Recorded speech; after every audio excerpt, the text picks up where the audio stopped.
اعوذ باللہ من الشیطان الرجیم بسم اللہ الرحمن الرحیم۔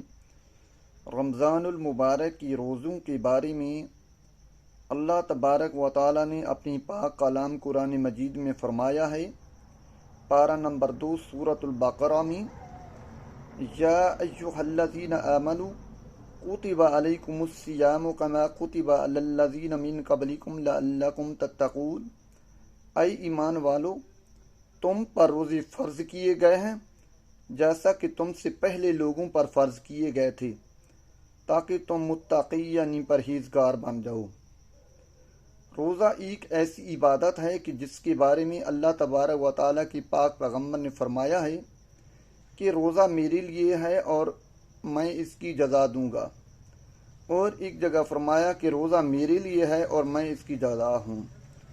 اللہ تبارک و تعالیٰ سے جو ہے نا دعا ہے کہ اللہ تبارک و تعالیٰ رمضان المبارک کے تمام روزے رکھنے کی توفیق عطا فرمائے، آمین۔